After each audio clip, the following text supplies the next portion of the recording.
Bendiciones mis amados en este hermoso y maravilloso día. Le damos la bienvenida a todos los que se están conectando a través de las redes sociales. Misión Cristiana Internacional Renacer. Conectaditos a este su tiempo devocional para recibir una palabra que cada día guíe nuestros pasos y de esta forma podamos hacer parte del propósito del Señor. Hoy hablaremos un tema que hemos titulado En dirección contraria, y es un tema bastante hermoso porque cuando nosotros hacemos parte de los propósitos de Dios, definitivamente las cosas del Señor se han convertido en un misterio. Hay muchas cosas que nosotros no podemos entender, como por ejemplo la palabra de Dios nos menciona que hay un pecado que es para muerte. Dice Juan que inclusive no se debería de orar por esa persona. Y hay un pecado que inclusive puede traer salvación. ¿A qué me refiero con esto para que quede un poquitico más claro? Y es que son pecados que de pronto nos llevan a nosotros a reconciliarnos con Dios y fácilmente a través del arrepentimiento nos podemos apartar.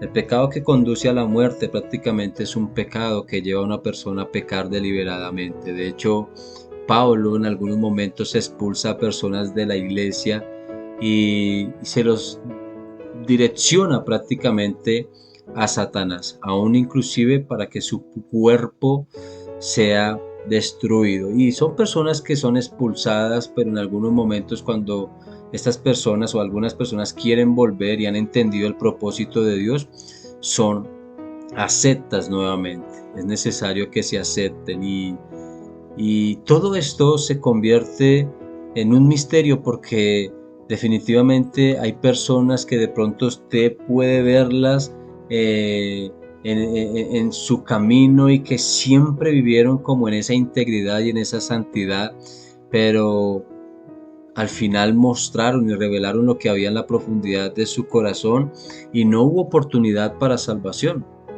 ¿Por qué? Pues solamente Dios lo sabrá.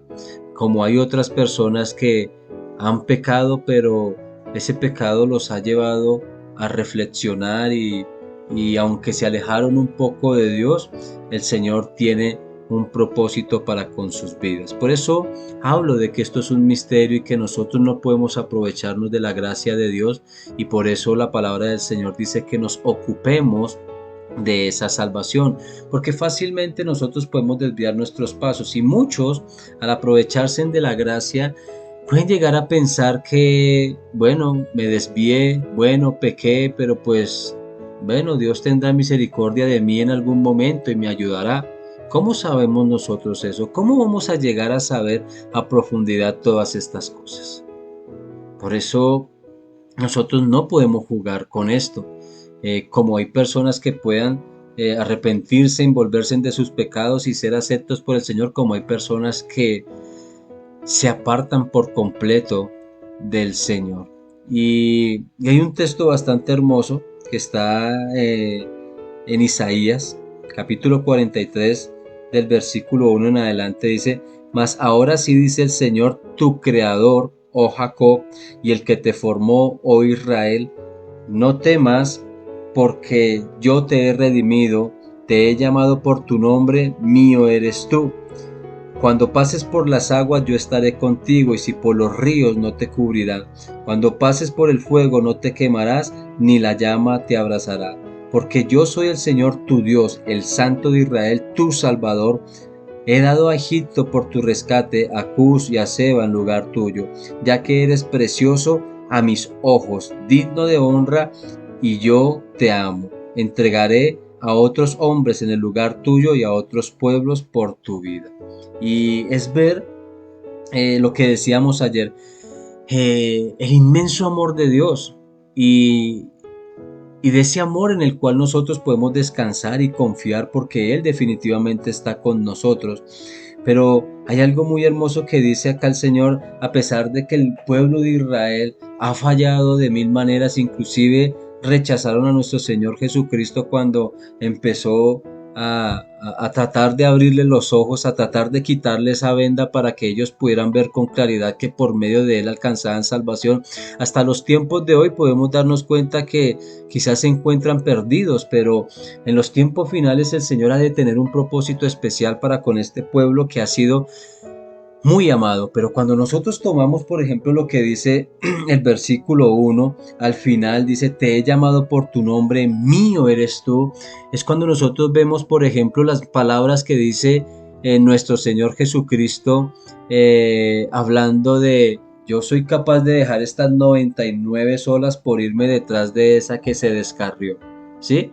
Y eso solamente lo sabe el Señor, en quién ha de tener un propósito y quién ha de volver a Él. Y para eso fácilmente podríamos ver pues muchos ejemplos, pero uno de los ejemplos que casi siempre toman los predicadores y que nos impacta a nosotros bastante es ver dos personas que han sido llamadas por Dios, que se ve claramente que han sido escogidas por Dios. Por ejemplo, Saúl, escogida por Dios, ungido por Dios para ejercer un reinado, ¿verdad?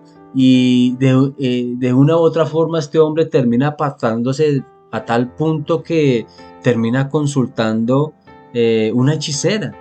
Entonces, muchos inclusive pueden llegar a decir que somos de Dios, pero definitivamente al final de los tiempos es que se revelará absolutamente todas las cosas. A diferencia de lo que pasó con David, que peca también una tras otra, tras otra, tras otra y se terminó acostumbrando a esta situación que si el Señor no le abre los ojos a través del profeta, este hombre quizás nunca habría comprendido lo que es el arrepentimiento y compone uno de los salmos más preciosos que nos lleva a nosotros a reconocer quizás nuestra naturaleza y que necesitamos cada día más del Señor. Pero el Señor, vemos que tuvo misericordia fue de David.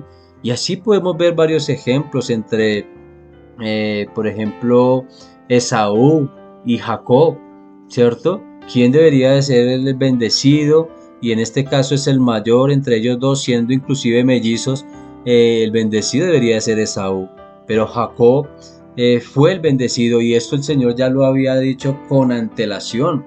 El mayor servirá al menor. Y son cosas que solamente le competen a Dios, pero que a nosotros nos corresponde solamente creer y tomar la palabra del Señor y entender que definitivamente hemos sido llamados por Dios y que a Dios le pertenecemos. Entonces, mi vida, ¿cómo se debe de mantener?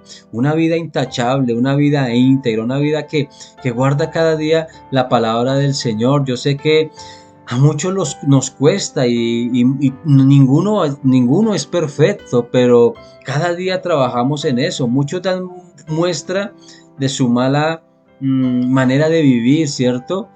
Como decíamos en algún momento en la iglesia, profesamos una fe falsa y entonces acá muchos quizás se basan con respecto a lo que piensen los hombres, pero el llamado no es el hombre. El llamado viene directamente de Dios y a quien tenemos que rendirle, en este caso, cuentas es al Señor. Por lo tanto, si yo hago parte de su propósito, si en mi vida está la disposición de obedecer y de servirle con todo nuestro corazón, entendiendo ese llamado que el Señor nos ha hecho, hermanos, creo que eh, el Señor piensa lo mismo que ha pensado con el pueblo de Israel.